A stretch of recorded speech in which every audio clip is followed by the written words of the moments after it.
away they go, the Railway Bar Lismullen Hurdle.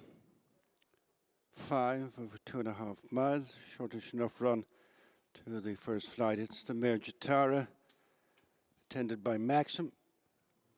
On the inside is the Yellow Clay, followed by the nose banded Colonel Mustard.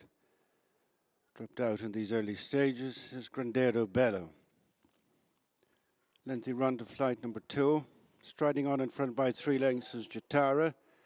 From stable companions Maxim and the Yellow Clay. Then Colonel Mustard.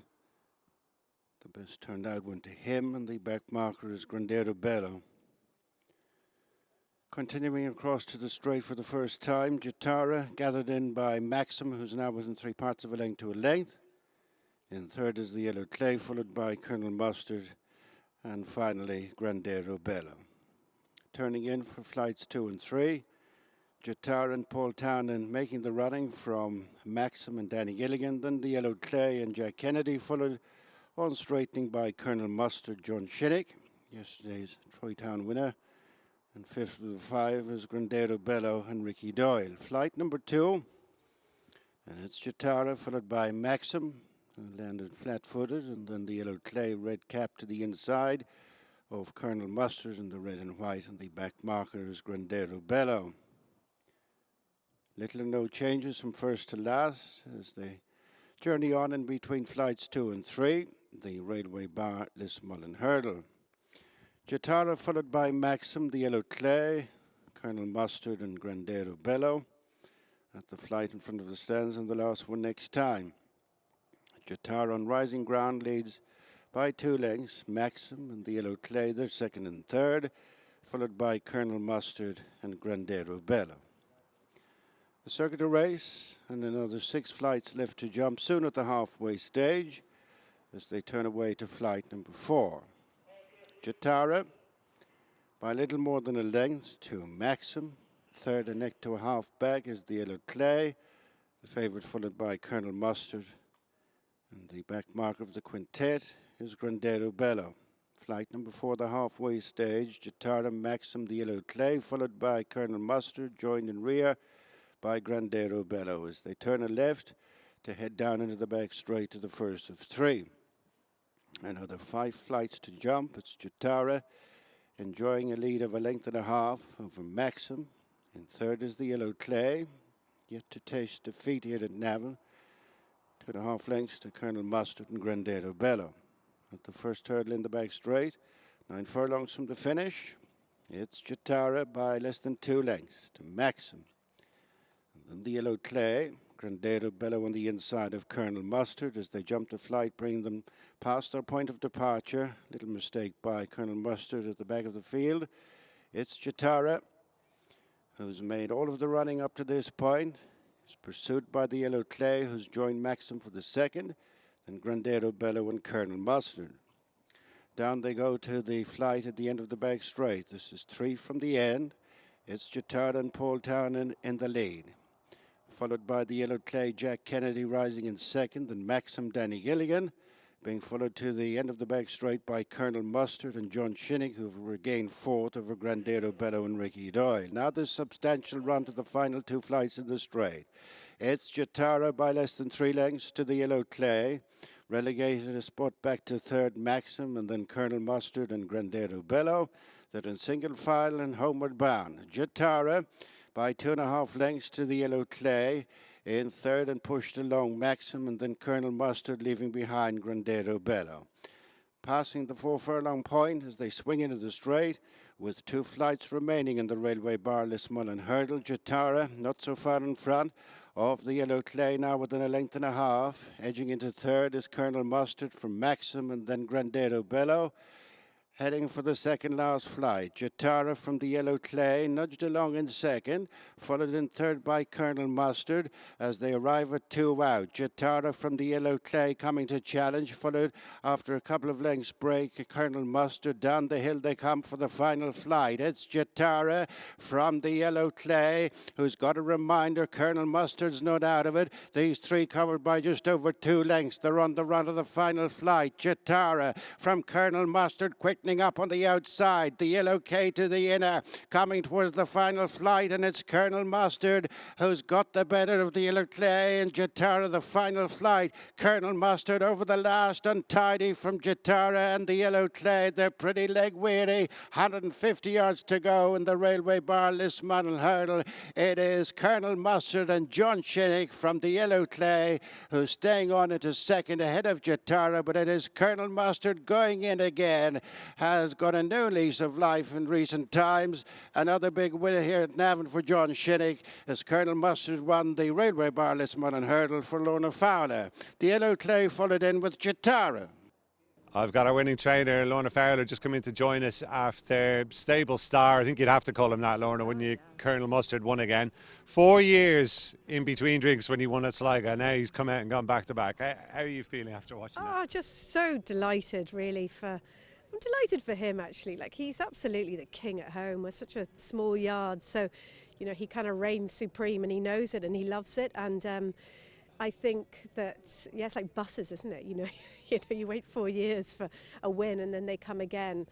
There's no doubt when they get their head in front, it definitely helps them. But, you know, his form every year is top in all the top races. So, you know, he definitely deserves this. Johnny said he had to work quite hard for it. Do you know, he said he had to keep at him to really pull it out. But he says if you ask him, he'll just keep pulling it out. So, yeah, it's fantastic. I mean, what was the feeling coming here today? So often, as he has done in the past, he seemed to be almost under the radar. Nobody was talking about him. Yeah, I don't know. I've never felt that he won't run well, because he always runs well. I mean, to have a horse that's reliable like him it's incredible. And at that level, you know. So I always rely on him to run well, and like I think it was if he stayed the trip today, you know, on heavy ground here, 2.5, it's more like 3 miles really, isn't it? So I didn't think it was beyond the realms of possibility for him to win at all. Do you know, I definitely thought he had a chance, and I knew he was absolutely bullying coming out of Sligo. So I wasn't coming here thinking he's guaranteed to win, but I certainly thought he had a chance. Absolutely. He never lets you down, really, does he? He pitches up and gives his running nearly every time. Absolutely. I mean, he's barely finished out the placings in all his runnings, all 10 years of him, and so that's why you know when you take a horse to the races, and sometimes you think, God, what are they going to do, you know? Whereas him, no matter what the ground, no matter what the trip, no matter what anything, you know he's going to give his best running. And so that's always, to go to the races with a horse like that is great. It's lovely to see him getting his just desserts at long last. Did I hear some of the owners are going to maybe see him a bit closer to home next time? I think so. The plan was that, so Pete Davis owns him, and Alex Frost, and then there's quite a few other people involved too, so it's brilliant for all of them, and my husband, of course. And busy at golf, I'm sure, today. Yeah, absolutely. Yeah, smaller, just the foals today dealing with. But yeah, the plan is to go for the long walk hurdle at Ascot, and that's really in a way, this was, if he stayed the 2.5 here on this ground, we kind of figure, you know, 3 should be. Now, he's run over 3 before, but, you know, this was a way of saying, is it really a good idea to go to Ascot? And I think on today, yeah, we'd be happy. So if all is well, I think Ascot's next stop for the long walk hurdle. Brilliant. And just finally, Lorna, word about your jockey. He's had some weekend as well. Do you enjoy working with John Shinnick? Johnny's great. Johnny rode... he rode Keep Dreaming, a flat horse for me years and years ago at Dundalk when he was based with Lions. So he's actually always ridden horses for me on and off over the years. And yeah, it just kind of, he's ridden a good few others for me and ridden them very well. And like there's no cheerier man than Johnny, that's for sure. And look, he's won twice on Mustard, and he's just, you know, he keeps at him. He doesn't let him fold. You know what I mean? He just keeps at him. And look, Johnny's riding brilliantly, isn't he? I mean, what a weekend he's had. Unbelievable. Hopefully their partnership will prosper going forward as well. Lorna, very well done. Thanks for joining us. Lovely. Thanks, Gary. Great. Thanks. Been some couple of days for this man, John Shinnick. Yesterday, the Troy Town Chase and answer the Caif. And John, now you've won the Lismullen Hurdle, and what a legend of a horse, Colonel Mustard. Give us your thoughts on that. Yeah, some legend. No, race went to plan. I was a bit slow down the back second time round, and just gave him a chance. And to be fair, I was niggling at him a long ways out, and he kept finding the fine. Jumped the second last, and I kind of realised 2 boys in front are getting a bit choked up, and I landed out in front, and I knew he was going to be so leery down to the last. It's just him. But look, I just kept the pressure on him. In fairness, he held on, thank God. How did you get the spin on this horse in the first place? I don't know. I was just put down from in Sligo, and I was delighted. I'd be riding work for Lorna whenever she wants me, and she's great to give me the opportunities. I had a winner last year for him, or last season on Fairyland Opera, and threw me up in this fella, and it just clicked the first day. Now it's after clicking the second day. So no, yeah, brilliant. Some weekend. Enjoyed a few days off. Thanks very much. Sound out. Thank you. Thanks. Well, that turned into a real slog. The 3 horses pulled up within a few strides after passing the line down, and Colonel Mustard has toughed it out to get the better of some higher profile rivals here, most notably the Yellow Clay, and the distress signals were going out a long way from home, were they not, from Jack Kennedy? They were, yeah. Jack had to get a little bit lower in the saddle even before we joined them here in order to get the Yellow Clay to move up on the inside of Jatara. And here he's just coming under a ride here. He's, as you say, Gary, just kind of had to be asked to go and even join Jatara. All the while, John Shinnick, man of the weekend from yesterday, Troytown Chase winner, gets Colonel Mustard up on the outside here, and quite quickly on the run down to the final flight, you're thinking, is this going to be an upset? And it is. Colonel Mustard moves to the front and down to the final flight. He's not great at the final flight, and it's a long old way up the hill. It's slow motion stuff from all 3. And it's very noticeable when they come up here, as you said as well, Gary. They stop quite quickly after passing the winning line. The Yellow Clay, in fairness to him, he does battle on up the hill, and he's stayed on again. But it's the first run of the season, so I'm sure there's plenty of improvement to come from this. And he does pull away from Jatara. But fair play to Colonel Mustard and Lorna Fowler to get this horse back. He won at Sligo last time, his first run back after a break. That's the race that Solness won last year before he went on and won the 2 Grade 1 chases at Leopardstown at Christmas and at the Dublin Racing Festival. And Colonel Mustard, that was his first win in a while at Sligo the last day. And yeah, he's put back-to-back wins together now. Here we are again down to the final flight. He was just hanging a little bit, and I think getting tired, and John Shinnick trying to just keep him straight there. It did look a bit awkward for a few strides going to that last flight, and he half clambered over it. But from that point on, fair play to this 10-year-old. He's really shown grit to get to the line in front.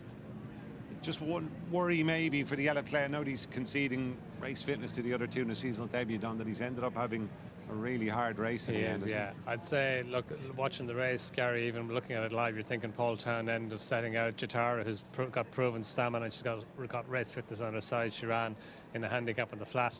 They're just there a few weeks ago, so I'm sure he set out to make his race fitness and our proven stamina tell. The Yellow Clay having his first run of the season, back after running over 2.5 miles in the main last season, and you can understand why Paul Townend would have done that, but in doing so, it's been a real test in the conditions up the hill at Navan.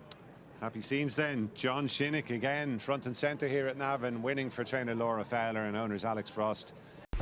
Watch live racing now on racingtv.com.